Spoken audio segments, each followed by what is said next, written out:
আসসালামু আলাইকুম। অলি স্যারের লাইভ ক্লাসে সবাইকে স্বাগত। আজ আমরা ফিনান্সিয়াল ম্যানেজমেন্ট এবং ইনভেস্টমেন্ট ম্যানেজমেন্টের গুরুত্বপূর্ণ একটা অধ্যায় লিজ ফিন্যান্সিংয়ের চতুর্থ ক্লাস করব। লেকচার শিটের 4 নম্বর অঙ্ক করব। যারা 4 নম্বর অঙ্ক বা আজকের ক্লাস করতে আসছেন অবশ্যই 1, 2, 3 ভালো করে 2-3 বার করে দেখার পরে বেসিক ক্লিয়ার হওয়ার পরে আজকের ক্লাস করবেন, না হলে কষ্ট করে ক্লাস করেন না, কিছুই বুঝবেন না।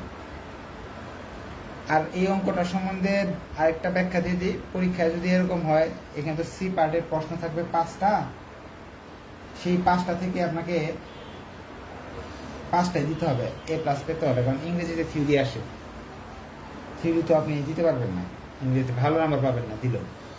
সো লিজ ফিন্যান্সিংয়ের এই অঙ্কটা বাই চান্স চলে আসলো, তখন সব কিছু লেখার পর সব লেখালুখা যখন দেখবেন এই অঙ্কটা আসছে, লেখা তাড়াতাড়ি শেষ করবেন। অঙ্ক শেষ করে শেষের 1 ঘন্টা সময় নিয়ে এই অঙ্কটা করবেন।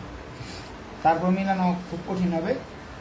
নিয়ম শিকার স্বার্থে শিখিয়ে দিয়েছি। আমি বলবো এরকম প্রশ্ন আসলে ইগনোর করা ভালো, কারণ 1 ঘন্টা সময় লাগবে এই অঙ্কটা করতে, আবার মিলানোর সম্ভাবনা অনেক কম। বলতেছে এটা অ্যাকাউন্টিং ডিপার্টমেন্ট 2016 সালে আসছিল, এরপরে কখনো আসেনি। Mehrin is to decide whether a computer is to be purchased for 12% borrowing or to be acquired on lease rent basis. সে প্রথম তথ্য দেওয়া আছে, একটা কম্পিউটার কিনবে, সে ইচ্ছা করলে 12% সুদে কিনতে পারে, টাকা নিয়ে সুদে 12% কিনতে পারে, অথবা লিজের মাধ্যমে কিনতে পারে। The price of the computer is 3 lakh. কম্পিউটারের দাম কস্ট বা PVA প্রেজেন্ট ভ্যালু 3 লক্ষ টাকায় কম্পিউটারটার দাম আছে। এরপর it is annual maintenance cost 25,000 টাকা। আগে ভাগে বলেছে MC 25,000 টাকা।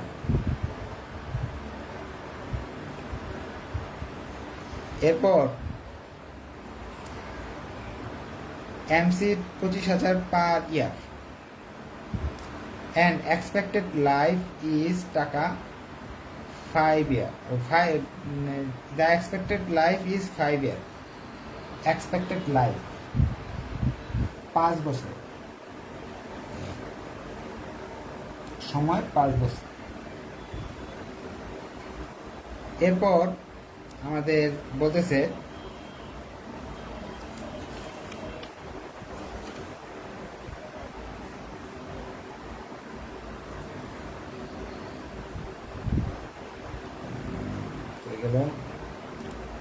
tax rate is 40% and straight line method of depreciation is allowable.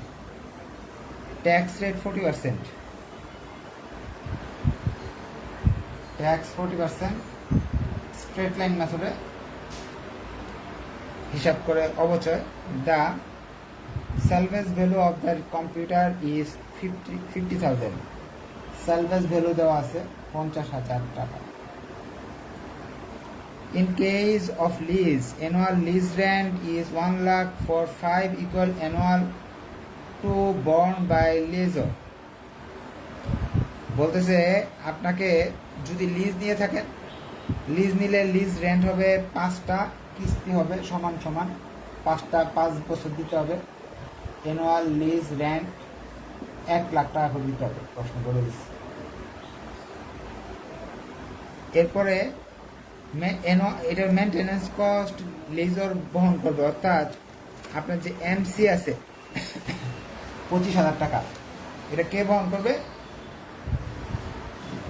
মালিক বহন করবে। যে ব্যক্তি ভাড়া দিবে ওই ব্যক্তি বহন করবে। এরপরে আপনাদের চ্যাট বক্সে অনেক কথাবার্তা জমে গেছে, আর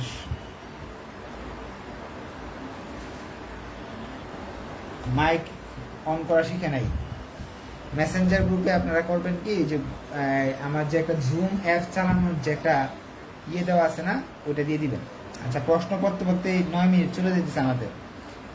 এরপরে তারা বলতেছে, আরও কথা বলতেছে যে ইফ দ্য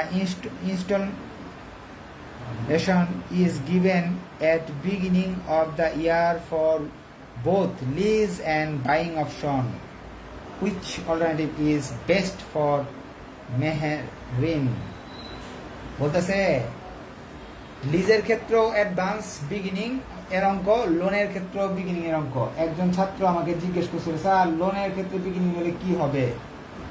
এখন দেখবেন লোনের ক্ষেত্রে বিগিনিং হলে কি হবে। দুইটাই বিগিনিং এর অঙ্ক, অর্থাৎ আপনাকে অ্যাডভান্স যদি কিস্তি দিতে হয় অথবা শোধটা যদি অঙ্ক যদি বিগিনিং এর হয় তাহলে কি করতে হবে সেটাই আমাদের শিখবো আজকের ক্লাসে। প্রশ্নটা আমি সংক্ষেপে আরেকবার বলতেছি, কারণ প্রশ্ন না বুঝলে তো আর বুঝতেছেন না। 7টা তথ্য দেওয়া আছে। তার একটা কম্পিউটার দরকার। কম্পিউটারটা সে ভাড়া নিয়ে চালাতে পারে। ভাড়া নিলে প্রতি বছর 1 বছর টাকা দিতে হবে এবং বছরের শুরুতে দিতে হবে বিগিনিং অঙ্ক। 2 নম্বর অপশন, ভাড়া নেওয়া দরকার নাই, সে এই কম্পিউটারটা কিনতে পারবে। কিনতে তো টাকা লাগবে, টাকা কই পাবে? বলতেছে কম্পিউটারটা ইয়েতে কিনবে, ওই ঋণ নিয়ে কিনবে, ব্যাংক থেকে ঋণ নিতে পারবে। ঋণ নিয়ে কেনার ক্ষেত্রে শর্ত জুড়ে দিছে, সুদ দিবেন 12%। তারপরে কম্পিউটার দাম 3 লাখ টাকা। এই কম্পিউটার প্রতি বছর মেরামত বা ঠিকঠাক করতে 25,000 টাকা লাগবে। 5 বছর আপনি কম্পিউটারটা ব্যবহার করতে পারবেন। ট্যাক্স সরকার দিতে হবে 40%। কম্পিউটার 5 বছর পর নষ্ট হয়ে গেলে 50,000 টাকায় বিক্রি করতে পারবেন। আর বলছে আপনাকে কিস্তিটা দিতে হবে বছরের প্রথম। এই তথ্যগুলো দিয়ে দিচ্ছে। এখন আর আমাদের প্রশ্নের দরকার নাই, আমরা এখন প্রশ্ন ছাড়াই কাজ করতে পারবো। প্রশ্ন তো লিখে ফেলছি, কোনটা নিলে আমাদের ভালো এটাই তারা জানাইতে বলছে আমাদের। ডিসিশন দিতে বলছে। এখন ডিসিশন দিতে হলে আমাদের অঙ্কটা সম্পূর্ণ করতে হবে, না করলে তো ডিসিশন জানাতে পারবো না। অঙ্ক তাহলে শুরু করে দিলাম। নতুন একটা কথা আসছে, কথাটা হলো এই সবগুলো কথা আমরা পরিচিত। এমসি সম্বন্ধে পরিচিত, এসবি সম্বন্ধে পরিচিত, তারপর হলো লিজের টাকা যদি অগ্রিম দেওয়া হয় তাহলে সেটা নিয়ে পরিচিত। কিন্তু পরিচিত না শুধু ঋণের টাকা, ঋণের কিস্তি যদি বিগিনিং বলে বা অ্যাডভান্স বলে সেটা নিয়ে পরিচিত না। আচ্ছা, 1 নাম্বার ওয়ার্কিং নাম্বার 1 আমাকে বের করতে হবে অ্যানুয়াল লোন পেমেন্ট। সূত্রটা হলো PVA গুণ I 1 minus 1 I to the power n 1 plus I। এই লেজ কখন আসবে আমি শিখাইছি, যখন এই বিগিনিং এর অঙ্ক বলবে, না হলে এই লেজ আসবে না। এই লেজ, এই সূত্র সম্বন্ধে আমরা ক্লাস নাম্বার 2-তে শিখে ফেলছি। লিজের ভাড়া যখন অগ্রিম দিতে বলছিল তখন এই জিনিসটা লাগাইছিলাম, লেজ। মান বসাইয়া অঙ্ক শেষ করে ফেললাম আমরা। আয়ের মান 12%,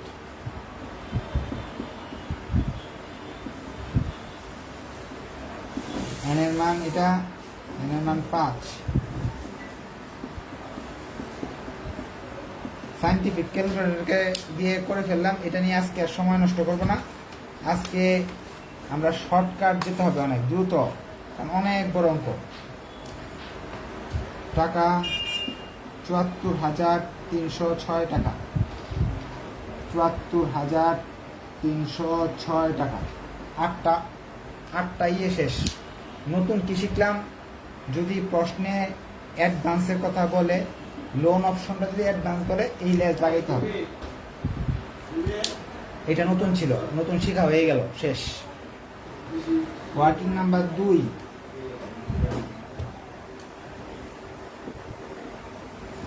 ওয়ার্কিং নাম্বার 2 করতে গেলাম আমরা depreciation.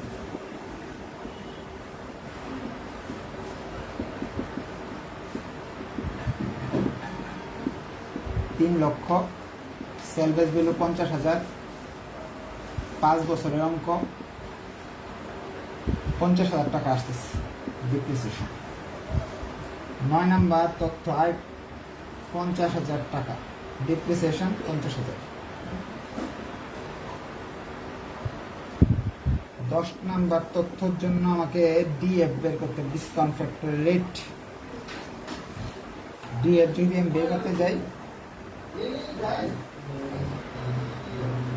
I 1 minus T 12 1 minus tax rate 40%.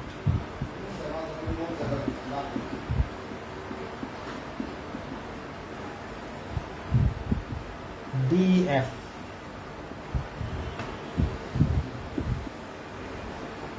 শেষ। 10টা তথ্য হয়ে গেছে, আমাদের 8 তথ্য লিখতে হবে না, 10টা তথ্য পেয়ে ফেলছি। নতুন কিছু এখন শিখতে পারিনি, নতুন শিখা আসতেছে ওয়ার্কিং নাম্বার 4 থেকে। ইন্টারেস্ট বের করা, ইন্টারেস্ট বের করার এখানে একটা পেজ লাগবে। পেজটা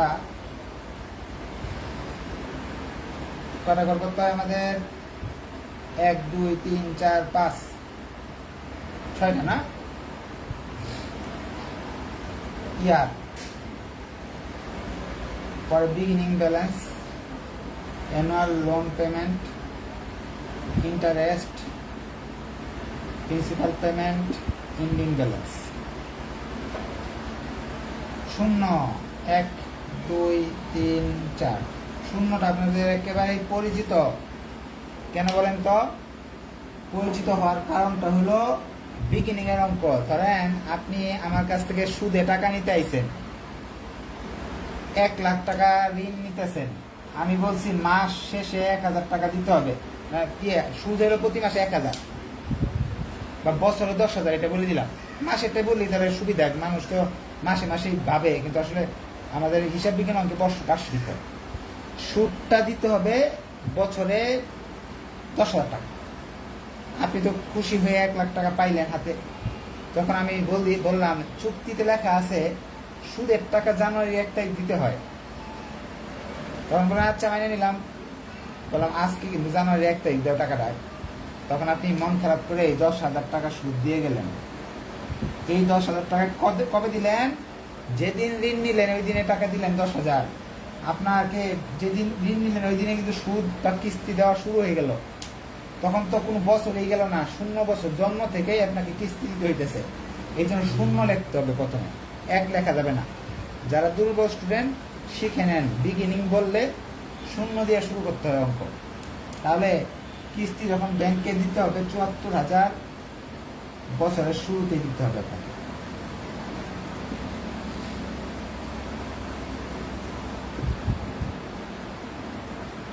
আপনাকে আর 5 বছর সুদ কিস্তি, 5টা কিস্তি 4 বছরেই খতম।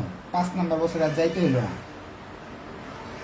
এটা নতুন শিখলাম, 0, এখানে 0 লিখতে হবে। কয় টাকা ঋণ নিছেন? 3 লাখ টাকা ঋণ নিছেন। যেদিন আপনার ঋণ নিছেন ওই দিনে কোনো সুদ দিতে হবে না, কারণ এখনো তো আপনি ব্যবহারই করেন নাই। টাকা ব্যবহার করলে না সুদ দিতে হয়, সো আপনাকে সুদ দিতে হবে না। এখন প্রিন্সিপাল, এটা থেকে এটা বাদ দিয়ে প্রিন্সিপাল বের করতে হয়। যেমন এটা 1 2 3 4 5, এটা থেকে বাদ দিলে এটা চলে আসতেছে হলো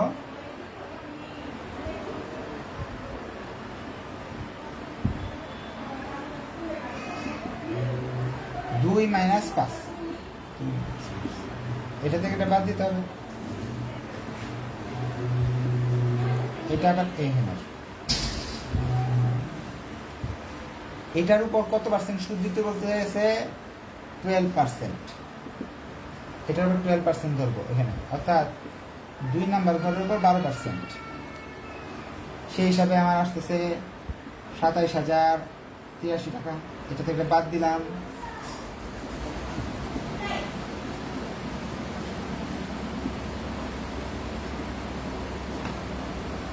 এটা চক্র আকারে চলবে, এটা নিয়ে আর আলোচনা নাই। 3টা ক্লাসে এই ছক বোঝানো হয়েছে। নতুন কিছু কি ছিল? এই জায়গায় কোনো সুদ হবে না। 0 বছর থেকে অঙ্ক শুরু, এই জায়গায় কোনো সুদ হবে না। এটাই শিখাচ্ছিল, আর কিছু নতুন শিখার নাই। এটা নিয়ে কোনো কোয়েশ্চেনও নাই। এভাবে আমি সুদ বের করব। এইগুলা সুদ কত আসবে, সবগুলা সুদ এভাবে বের করে দেব।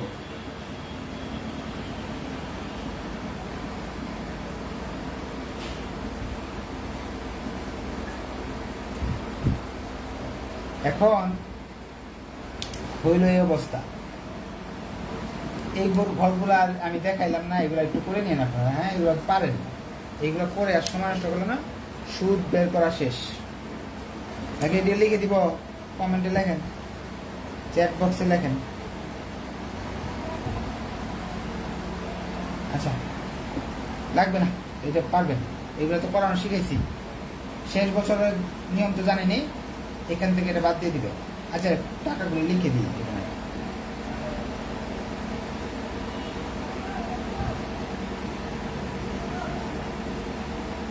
অনেকে করতে পারবে না। আচ্ছা, এগুলো লিখে দিই।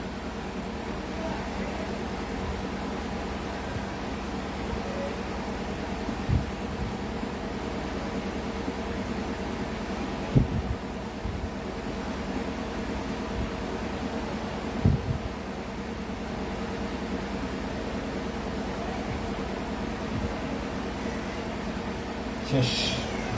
স্ক্রিনশট রেখে দেন। হ্যাঁ, এটা হয়ে গেল আমাদের।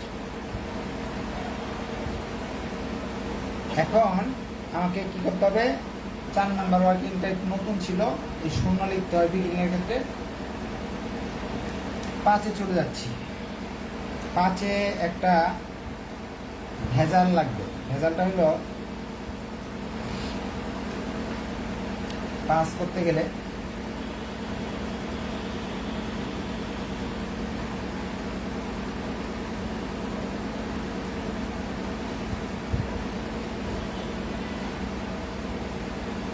শূন্য, 1, 2, 3, 4।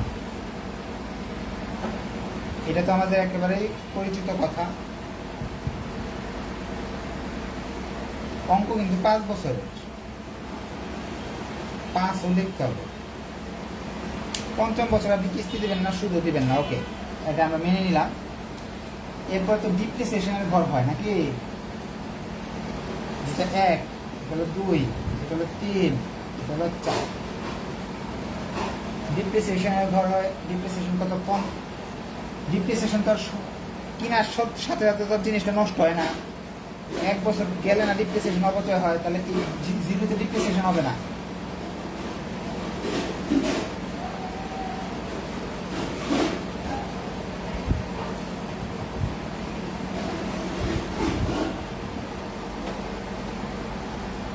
তাহলে বিগিনিং এর অঙ্কে 0 বছর থেকে অঙ্ক শুরু করব, ঠিক আছে? জিরোতে কোনো ডিপ্রিসিয়েশন হবে না। এরপরে কি এমসি লিখতে হবে না আমাদের? এমসি প্রথমে তো এমসি হবে না। এমসি তো ডিপ্রিসিয়েশনের মতো।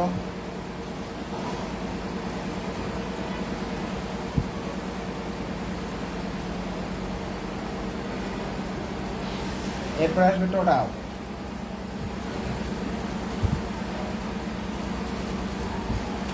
টোটাল আসতেছে, এটা টোটাল কিভাবে করে?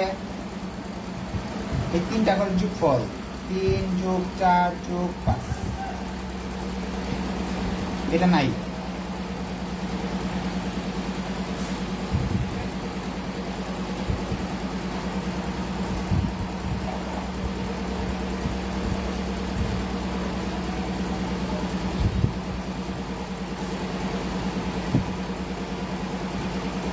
এখানে কনস্ট্রাকশনের কাজের শব্দ আসতেছে প্রচুর। এই আমি শব্দটা বন্ধ করে দিয়ে আসি।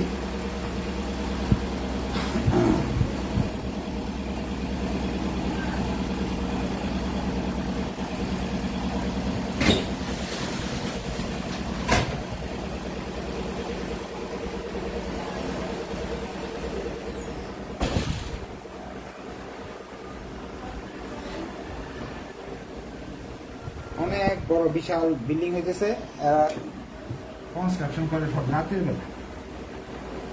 আচ্ছা, এখন এইগুলো হলো, এগুলো শিখলাম, নতুন কি শিখলাম যে এরকমভাবে বিগিনিংয়ের অঙ্কে এইভাবে করতে হবে। টোটাল কস্ট বেরিয়ে আসলো, ট্যাক্স সেভ বেরিয়ে আসবে, ট্যাক্স সেভ। ট্যাক্স সেভ কীভাবে করি আমরা? 7 নম্বর ঘর, 6 নম্বরের উপর ট্যাক্স দিতে হয় কত? 40%। তাহলে এটা তো নাই কিছু, 40% যা আসে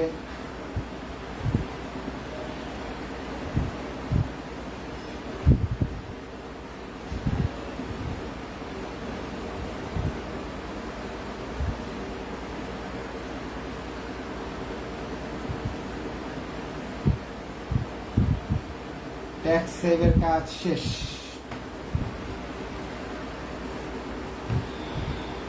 এখন NCF, net cash flow. Net cash flow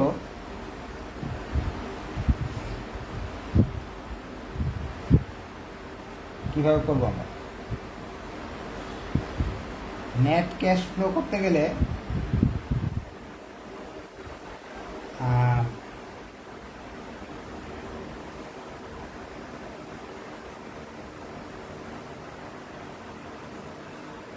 একটা জিনিস স্মরণ রাখতে হবে, সেটা হলো ৭৪,০০০ টাকা আপনার যাচ্ছে পকেট থেকে। ৭৪,০০০ টাকা পকেট থেকে যাচ্ছে, আরও কিন্তু 25,০০০ টাকা মেনটেন্যান্স কস্ট যাচ্ছে পকেট থেকে। তো মোট ৭৪,০০০ নগদ যাচ্ছে, 25,০০০ টাকা আপনার পকেট থেকে যাচ্ছে। মোট কিন্তু যাচ্ছে ৯৯,৩০৬ টাকা।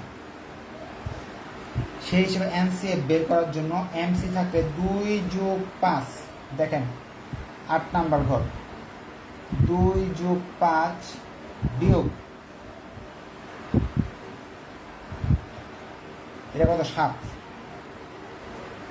2+5 বিয়োগ 7, এটা যদি আগের অঙ্কে যদি মিসিং হয়ে যায় থাকে আমার, 2-এর সাথে এমসি থাকার পরে যদি 5 না যোগ করে থাকি, তাহলে অবশ্যই আপনার 5 যোগ করে নেবেন, এমসির মান যোগ করে নেবেন এখানে।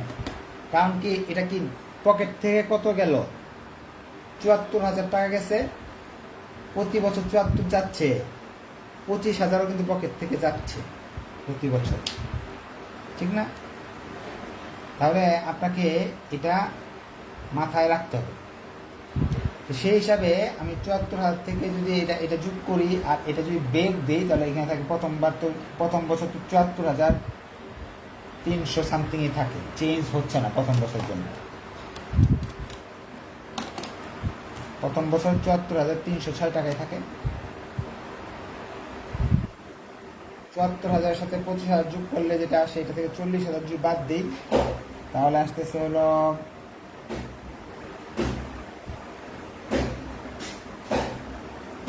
এটাও ৭৪ সাথে 25 যোগ করলাম, এটা বাদ দিলাম, সেই হিসাবে আসে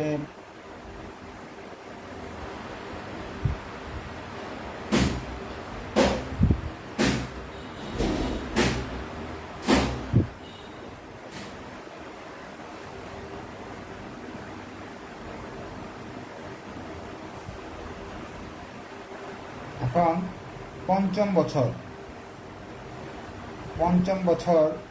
25,০০০ থেকে 30,০০০ যদি বাদ দেন, দেখেন 2 হলো কত? 0, 0 সাথে 25 যোগ করলেন, 30 বাদ দিলেন, এতে আসতেছে কত? আপনার -৫,০০০।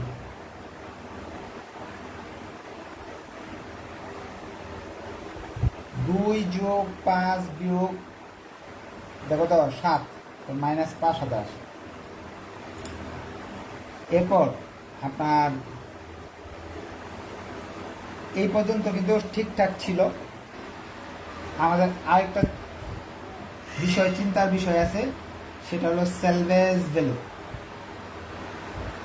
সেলভেজ ভ্যালু কোথায় আসে? টাকাটা সেলভেজ ভ্যালুর টাকা আসবে এই জায়গায়।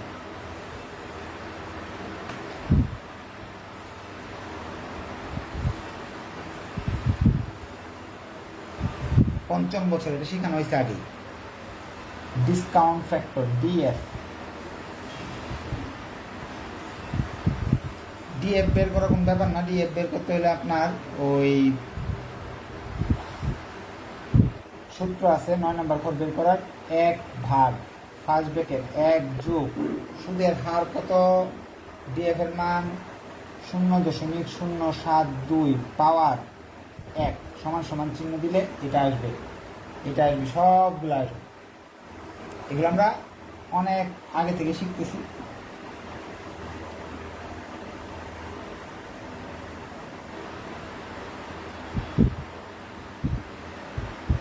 মিনিমাম 3 থেকে 4 ঘন্টা নেবেন। হ্যাঁ,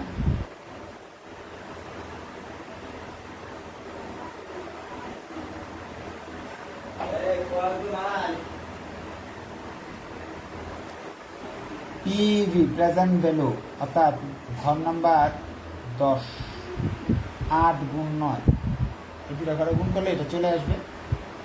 প্রেজেন্ট ভ্যালু আমাদের মান আসতেছে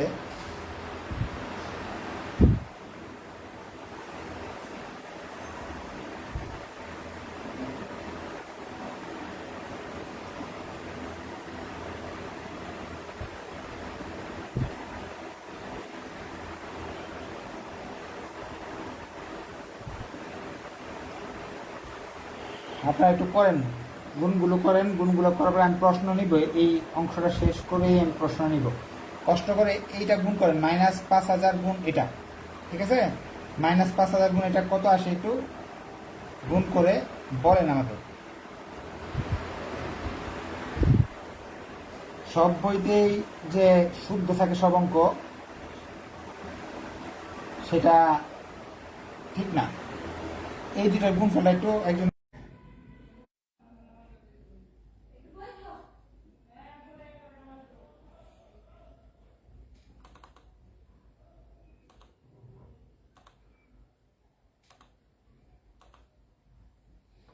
ইলেকট্রিসিটি চলে গেছে তো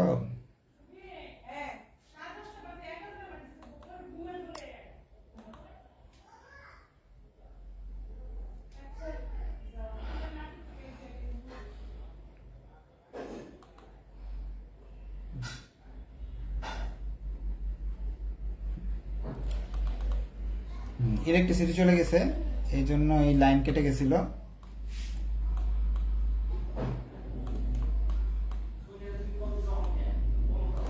এখন এই দুটার গুণ করে এখানে মাইনাস সংখ্যা লিখতে হবে। হ্যাঁ, কত আসে একটু বলেন একজন।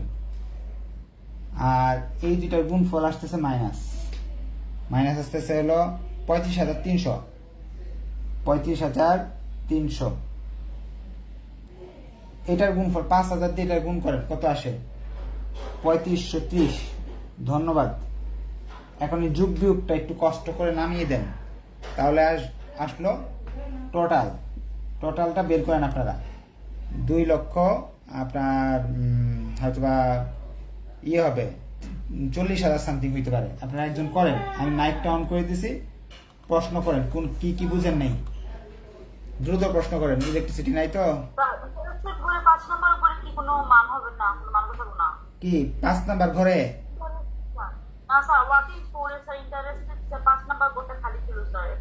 না 5 নাম্বার বছরে তো আর সুদ দিতে পারিনি আমরা। 5 নাম্বার বছরে তো আর কিস্তিও দিইনি, সুদ দিইনি। 4 বছরে আমাদের কাহিনী শেষ। অগ্রিম সুদ দিলে আগে ভাগে দিয়ে দিতে হবে, 1 বছর কমে যায়।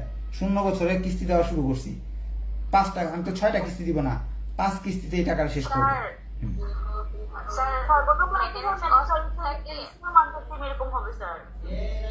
হ্যাঁ বলেন।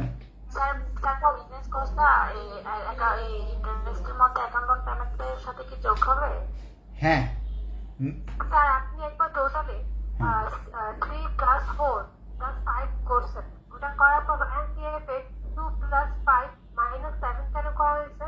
আচ্ছা, এটার কারণ এটা আমি বুঝিয়ে দিতেছি। এটা হলো এনসিএফ শব্দের অর্থ হলো নেট ক্যাশ ফ্লো। আপনি এই যে কাজ করতে গেছেন, এখানে যে ব্যবসা করতে গেছেন, আপনার পকেট থেকে কত গেল, এটা বাংলা অর্থ। এখন পকেট থেকে তো 74,000 গেছে, ওকে, আপনার পকেট থেকে 74,000 প্রতি বছরই যাচ্ছে, কিন্তু এমসির টাকা কি পকেট থেকে যায় না? অবশ্যই আপনার পকেট থেকে যাইতেছে, এটা তো আর কেউ দিচ্ছে না। মেনটেন্যান্স কস্টটা কে দিবে? আপনারই দিতে হবে।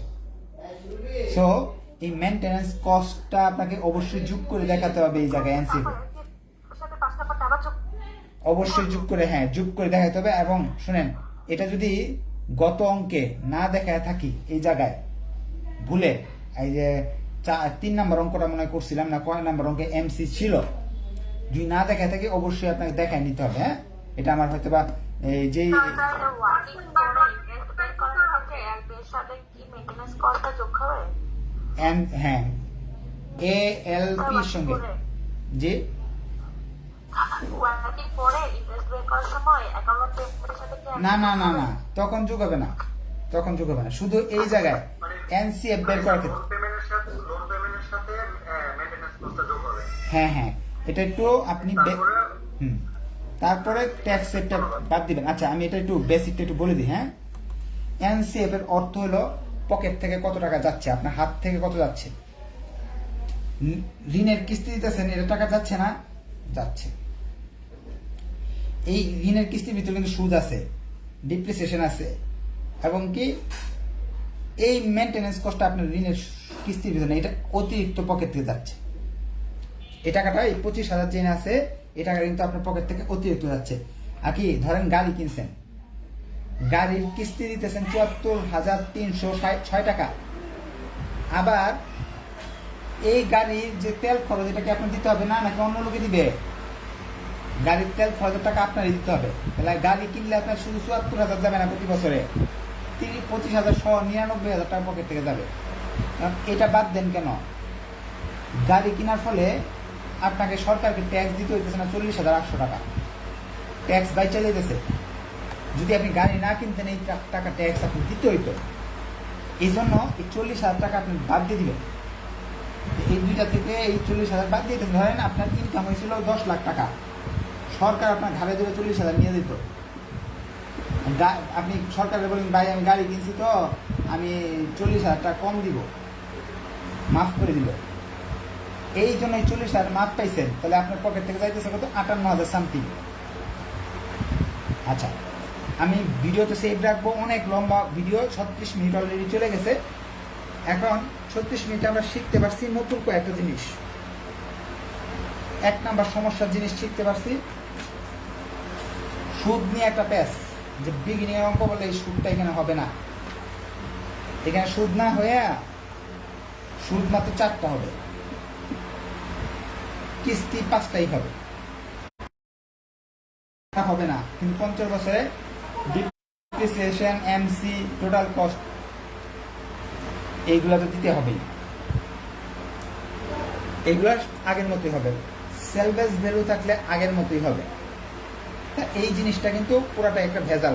কমার্স পাবলিকেশন অন্যান্য বইগুলোতেও factor 1 - 1 1 1 plus I to the power 4 by 4 কেন? অগ্রিম অঙ্ক, ডিসকাউন্ট যদি অ্যাডভান্সের অঙ্ক এনে 4 হয়। 1 1 1 1 1 I এর মান হলো 0.72, এই যে 4, I এর মান 0.72। ক্যালকুলেটর দিয়ে চাপ দিলাম, মান বেরিয়ে আসতেছে হলো 3.3719। আমরা জানি নিজের অঙ্কের ক্ষেত্রে ঘর হইব বেশি, 6টা করেই হবে। এই ইয়ার 0 1 থেকে 4 5, এগুলো তো আমরা আগে শিখছি। Annual lease rent 75।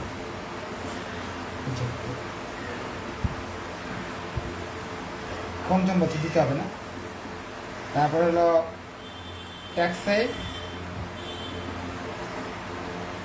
ট্যাক্সের প্রথমে হয় না, এখানে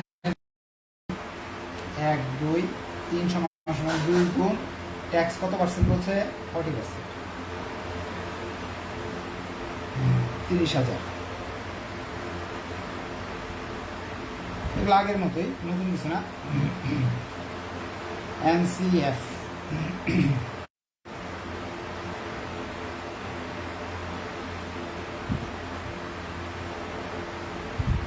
ডিএফ, ডিসকাউন্ট ফ্যাক্টর, প্রথমটা 1 হয়, দ্বিতীয়টা এটা হইব,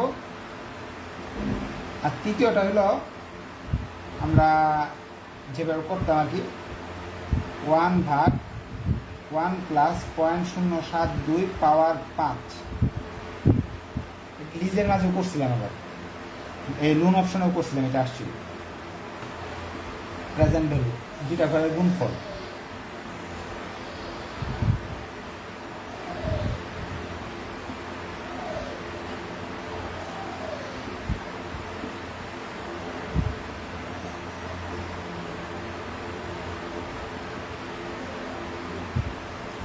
লোন নিলে 2,40,000 পকেট থেকে যাচ্ছে, লিজ নিলে 2,05,000 যাচ্ছে। লিজ নেওয়াই ভালো। আমি অ্যাডভাইস দিব, so the firm is advise to go the lease as PB of cash flow is lower. এত কষ্ট করে না লিখলেও company should accept lease option দিলে চলবে, ঠিক আছে? এখন কোয়েশ্চেন করেন, এটা কোয়েশ্চেন করার কথা না, কারণ এই কোয়েশ্চেন তো এই অংশটা 3 দিন করাইলাম, 2 নাম্বার ক্লাস, 3 নাম্বার ক্লাস, আজকে হলো 4 নাম্বার ক্লাস। তারপর কোয়েশ্চেন আমি নিব। বলেন, আজকের ক্লাসে আমরা A to Z শিখে ফেললাম লিজে আমরা সুদ 4 দিলাম, বছরে 5 জি সুদ 4 বছরের জন্য দিলাম, ইন্টারেস্ট প্রশ্নে যদি বিগিনিং শব্দ লেখা থাকে তাহলে 4 বছর দিতে হবে, এটা মুখস্থ করেন। এই যে প্রথম বছর তো দিলাম না, না এটা নিয়ম হলো এরকম। এই যে দেখেন, বিগিনিং শব্দটা দেওয়া থাকলে যে নিয়ম শিখেছে এমনি করতে হবে। হ্যাঁ, এখন এটা ব্যাখ্যা হলো 0 বছরের সুদ হয় না, বাকি 4টা কিস্তিতে 4 বছর হয়, 4 বছরের সুদ দিতে হবে, এই জন্য এটা ব্যাখ্যা। এটা তো আপনি আর কোন কোয়েশ্চেন থাকলে বলেন, আর কোন কোয়েশ্চেন আছে?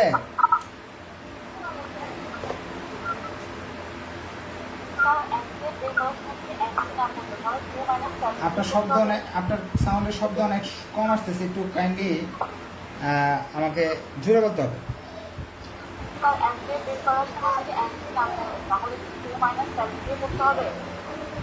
এমসি না থাকলে তো এমসি ঘরটাই হবে না, চিন্তাহীনভাবে আপনার অঙ্ক করে যাবেন। আচ্ছা,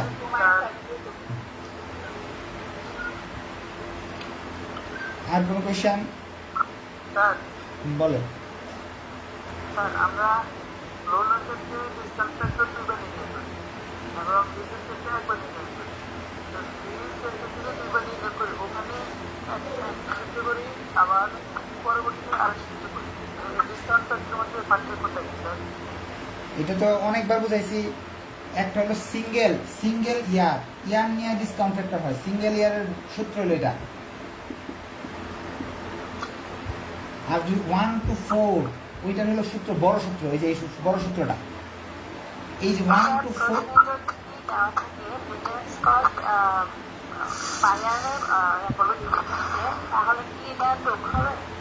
বুঝি না, আরেকবার বলেন।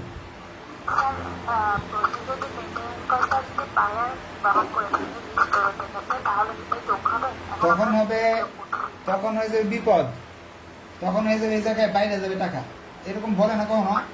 তখন ভাড়া হইলো 1 লাখ, মেনটেন্যান্স খরচ হবে হলো আরো 25,000, 1,25,000 টাকা হয়ে যাবে।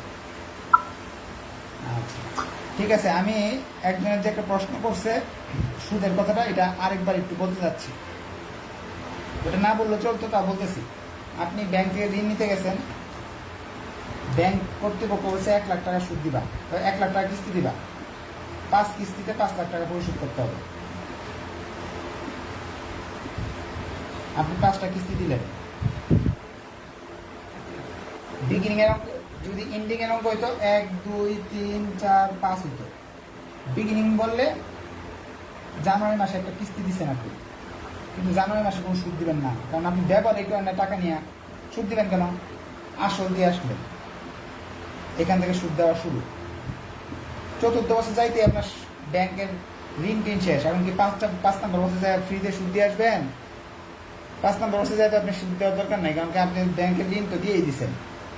এই জন্য বিগিনিং অঙ্ক এলে এখানে কোনো সুদ হবে না, সবগুলাই 4টা সুদ হবে মাত্র। ঠিক আছে, ধন্যবাদ সবাইকে। এই চ্যাপ্টার শেষ, তারপর 2টা অঙ্ক আমি করাবো। একটু ব্যতিক্রম অঙ্ক দুটা করাবো। আপনারা এই চ্যাপ্টারের 100% জ্ঞান নিয়ে নিছেন, বাংলাদেশের যে কোনো অঙ্ক, লিজের যে কোনো বইয়ের অঙ্ক ইনশাআল্লাহ পারবেন। ধন্যবাদ সবাইকে, আসসালামু আলাইকুম।